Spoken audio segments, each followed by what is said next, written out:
The first makeup kit somewhere in a cave on the coast of South Africa. A woman is grinding red stone into powder. She mixes it with fat, with charcoal, with crushed bone. She isn't healing a wound. She isn't marking a kill. She's making herself beautiful.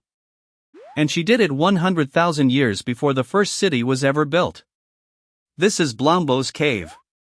Inside, archaeologists found 2 abalone shells, used as mixing bowls, coated in a dried paste of ground ochre, charcoal, and animal fat. A complete cosmetics workshop. The oldest one ever discovered. And it wasn't the first time humans reached for that red pigment. Evidence from Mossel Bay shows ochre was being deliberately processed even earlier. 160,000 years ago. Long before language. Long before farming. Long before humans had a word for beauty. Ochre wasn't just paint. It was status. It was ritual. It was identity, smeared onto skin that had never seen a mirror. And here's the part most people never think about. That instinct never went away. It just changed ingredients. Because thousands of years later, that same desire to look different would push people to put something far more dangerous on their skin. Not stone. Poison.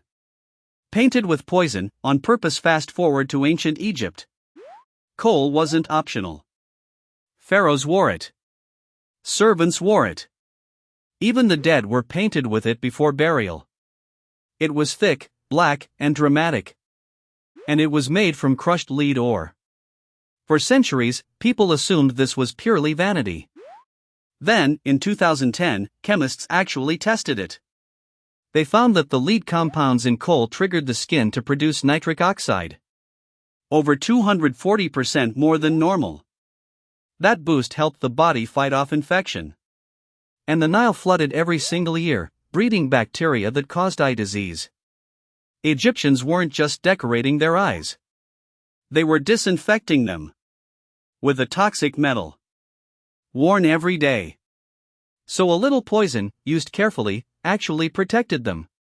That should have been the end of the story.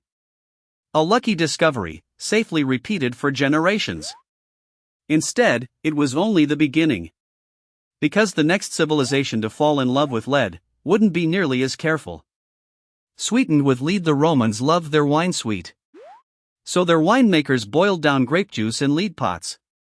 Not iron. Not clay. Lead, specifically, because it made the syrup taste sweeter. They called it sapa. We now know why it worked. Boiling grape juice in lead creates lead acetate. Sugar of lead. A compound that is, chemically, sweet. Roman cookbooks used it constantly. Nearly 1 in 5 recipes in the surviving Apicius cookbook calls for it. And it didn't stop at food. Wealthy Roman women whitened their faces with cerussa, a paste made from the same toxic metal. Pale skin meant you didn't labor in the sun. So the upper class caked it on. Layer after layer. A sweetener that poisoned the aristocracy from the inside. A face powder that poisoned them from the outside.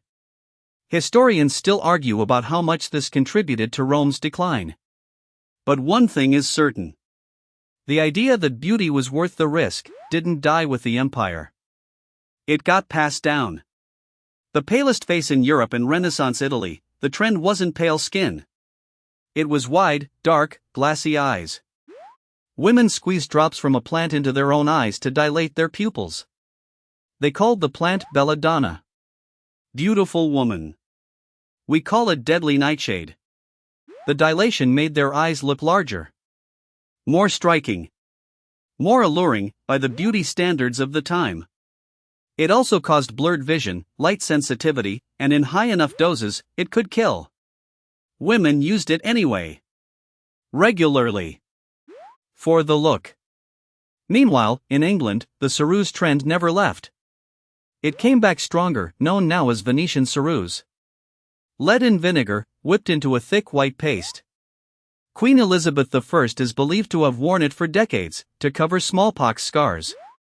By her final years, she reportedly suffered hair loss, tooth loss, and constant skin irritation. Classic. Signs of chronic lead poisoning. She kept wearing it anyway. Right up until her death in 1603. A world away, the same mistake. This wasn't only a European habit. On the other side of the world, in Japan, the story repeats almost exactly. In the year 692, a monk presented Empress Jito with a gift. A fine white powder made from lead. She loved it. For over 1,000 years afterward, court women, geisha, and kabuki actors painted their faces with it daily.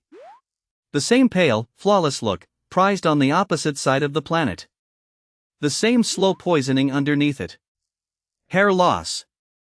Organ damage. Passed down as a beauty standard for over a millennium, before anyone switched to rice powder instead.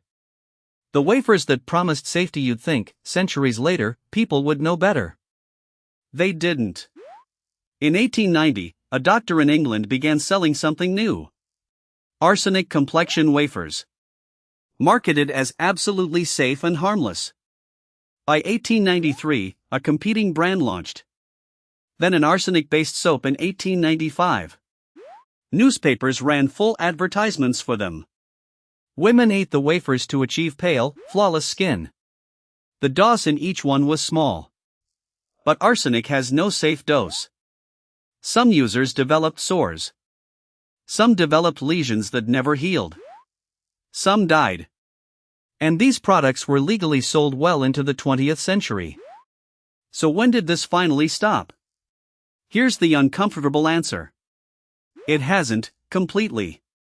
Modern regulators don't ban lead from cosmetics outright. They just limit it. Current guidance allows trace lead in lipstick and eyeshadow, up to 10 parts per million. Lead acetate in hair dye wasn't formally banned in the United States until 2018. It wasn't enforced until 2022. From a cave in South Africa, 100,000 years ago, to a drugstore shelf today, humans have never stopped taking risks to look a certain way.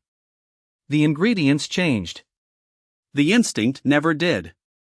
If you enjoyed this journey into human history, don't forget to subscribe for more videos exploring the mysteries of human evolution, survival, and history. And here's a question for you. Knowing what you know now, do you think future generations will look back at something we wear today, the same way we look back at arsenic wafers? Let me know in the comments. I'll see you in the next adventure.